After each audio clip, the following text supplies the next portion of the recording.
وخمار شوي اريا كروسك.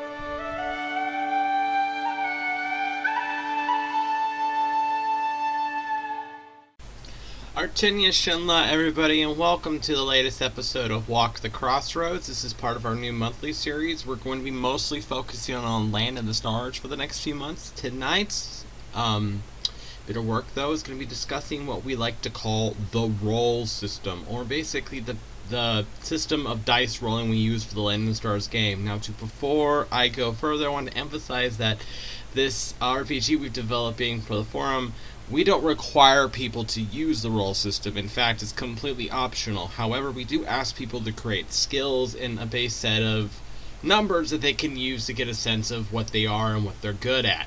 Other than that, it's really just up to them. We created it as a means of allowing people a sense of randomness in the game, but at the same time also providing a way for people, if they do get into an argument and they can't solve it themselves, that they can go, well, we're going to give it up to the stars themselves. That way it's a little less intervention with the staff. Anyway, for those of you who are completely laymen when it comes to this sort of thing, the roll system uses a d20 or a 20-sided die. And the system's actually pretty simple. The way how it works is you have two dice. One represents what your roll is. The other is what you're rolling against. You roll them, and if your number beats the other number, you win. If you don't beat the other number, then you lose. That's how it is. Two dice rolled against each other, highest number wins. That's pretty much how it works.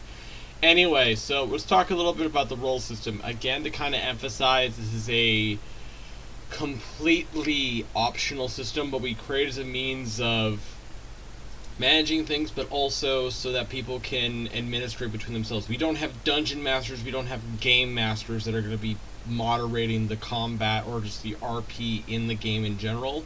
The staff will step in if something breaks the rules, but we prefer to let the players have more direct control on what they're doing. So the way how the roll system works is that people basically create their own skills. For those of you who have never done this before, what you do is on your data file for your character, there's a section that literally just says skills or abilities to that. Let you know, it literally just says skills. And what you do there is you kind of list out what your character does. In Dungeons & Dragons, classically in 3.5, there's a big list. You put points in the storytelling system for World of Darkness, you have dots you buy. Well, in this game, what you do is you make up a skill. If your character's an engineer, then you'll probably list off engineering, mechanical services, design, and then what you do as you start listing off these skills is you give them a rank. Now, the way how ranks work is it's based upon your ability to practice and the skill that comes from the constant practice of that skill. So, rank 1, poor, unpracticed, or unused, okay? Basically, if you don't have it, that means you have no ability in it. If you want to have some skill in that ability, or if you want to have some skill in that, whatever your character's doing, then you put it as rank 1. Rank 2 is average, resulting from infrequent usage. So this is a little bit better, but this is average. Like if you pick up a baseball bat and try to hit a baseball you've never done before, or you've done now and then, that's average. Above average is rank 3, which means you're regularly practicing, or you have a natural talent for this. Again, you have to consistently be using the skill, though. You can't just drop the baseball, pick it up 50 years later, and hit a home run right off the bat. We're talking about someone who has a sense of what they're doing. Rank 4 is remarkable, frequently put to the test, honed, naturally gifted. That is someone that can pick up a bat and hit it out of the park years later. Well, not out of the park, but can hit it. You know, they have a decent established skill. It is well practiced. Rank 5, masterful, the peak of physical limits, tested at all times and continuously honed, has become second nature. Rank 5 skills are ones that you have used so much that you are able to react on muscle memory alone. You're able to deflect blows, you're able to do a lot of stuff, but at the same time, to stay at that peak level, you must consistently be practicing and using that skill and getting better. One never truly masters the sword, as I don't know who said that, I guess I did, but let's move forward. So what you do is you create the ones that are useful. And if you have something specific, like let's say you're a marksmanship, but you want to be very good at tech bows versus a sniper rifle, you would put down marksmanship tech bow or marksmanship sniper rifle, which means when you pick that weapon, you're good at that weapon. And that's a good way for you to, if you want to just be generally good at marksmanship, okay, cool. But if you want to be really good at a specific type of weapon and the style that comes with that weapon, or with that tool, or that particular form of engineering, if you want to be a structural engineer versus, electrical engineer, and you want to specify that is your specialty, then that's good. So the way how we already described how rolling works, there's two other aspects, which is wagers and deterioration. Wagers are when you want to do something crazy. And what happens is you're allowed to push the realms of reality for a short bit. So you can do something like you're flying your ship and you want to bank just as, you want to bank it somehow, whip it around, and fire at the enemy. Well, you're talking about something that's putting a lot of stress on your body and that can really help, and you have to get the timing just right. So you wager it because you're doing something really detailed and you want to accomplish it. Well, then what happens is you get a +5 added against you. So if you roll a 20, a 20 on that roll against you, a 5 is automatic. So you have to roll above that 5. Okay?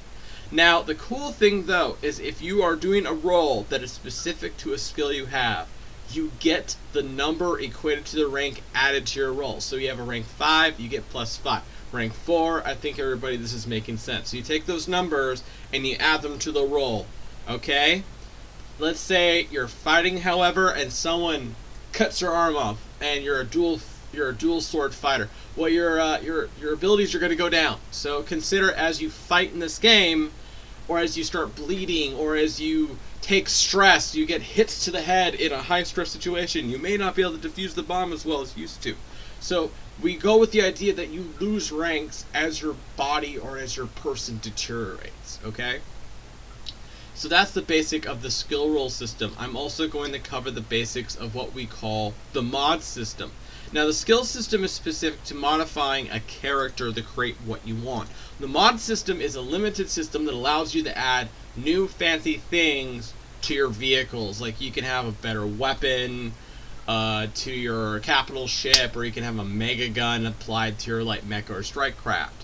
So mod is quite simple. Players choose a type of machine and select from a list of mods. So we have a list of mods in this, and they include like extra sail port, extra core chamber, power skates, booster port, and they're kind of split between speed, engine, weapon, and defense mods. Okay?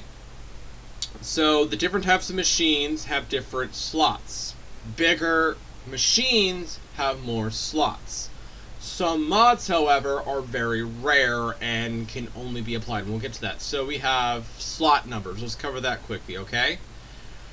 A light mecha starcraft has 1 slot, okay? A cargo craft, such as a ketch, or a strike craft, such as a gunship and a light corvette, has 2 slots. Heavy mecha, cargo, and cargo craft have 3 slots. 4 slots for a small capital craft, and large capital craft have 5 slots. So the idea is you can mod something the bigger it is. So the other thing here is that unlike rank, we have what we call craftsmanship, which is the level of quality and reputation attached to a weapon.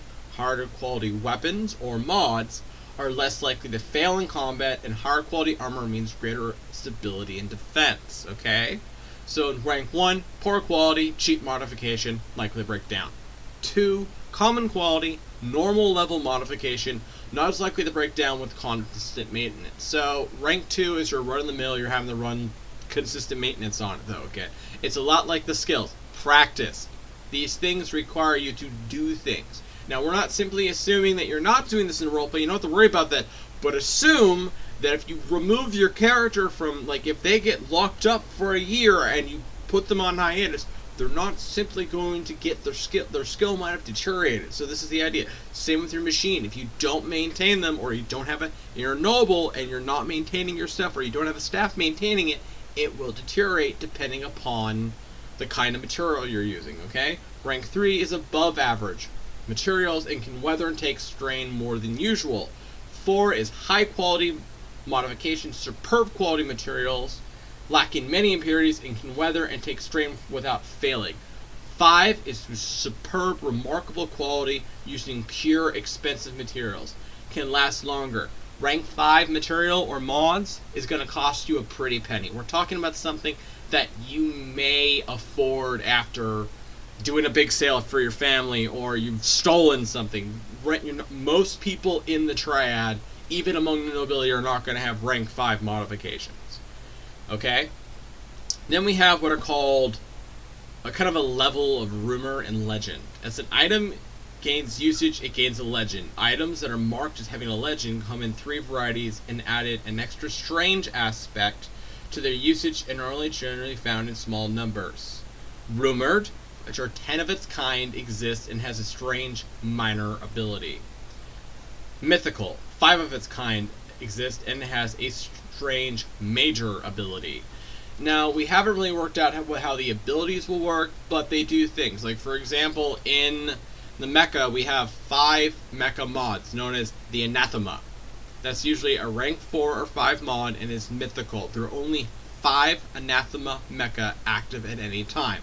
Anathema mecha are able to use, for limited bursts of time, tech, which allows them to use their tech abilities in the mecha. But it is very limited. It's like a short burst, but in a combat where everybody else can't use magic in the mecha, that is an edge which is good for pilots. So let's talk a little bit about adding and changing mods. Unlike your skills, you can't just add skills. When you make your character, you make up the skills that fit who they are. We haven't really focused on the idea of adding skills down the lane. We may, but this is not a game about leveling up. This is a game about story, okay? So your characters are a little bit more static. It's more about the story they tell themselves, that they go through and their experiences, rather than them leveling up and becoming the best. You earn your place in rank through roleplay rather than by having the best stats. It's not a stat-based game. So with modifications, all modifications are added during the creation and approval process for machines using the machine data file. So it's the same with creating a character, okay? They're mentioned specifically in the propulsion and modification section. Again, pretty straightforward. When adding modifications, please consider the money on your character's disposal. A noble heir versus a lowly errant or a merchant captain. If you are the heir of a minor house, don't go for rank 4 or 5. Go for rank 3 if you want to have a decent thing.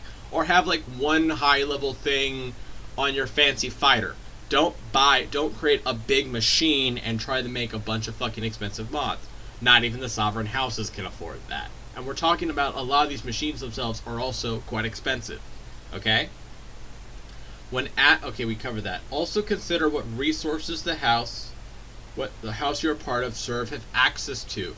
If you're from a naval house, you will have more. If you have an errant-based house, you will usually have more mecha and people who are better at modifying mecha on hand. So consider the history and the nature of your family.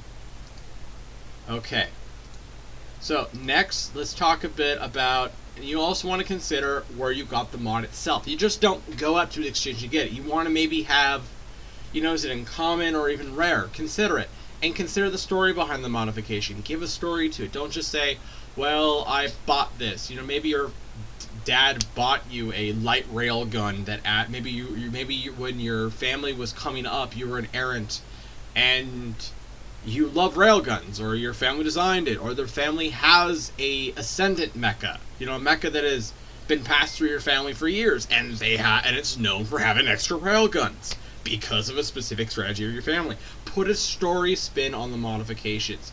Even consider having no modifications and earning them in combat, going to war. You could do a great storyline where you're a marcher family and you decide to ask the admins to run a little quest with them maybe role-playing some Jotun pilots, or you decide to ask, could I do a storyline where we're fighting Jotun?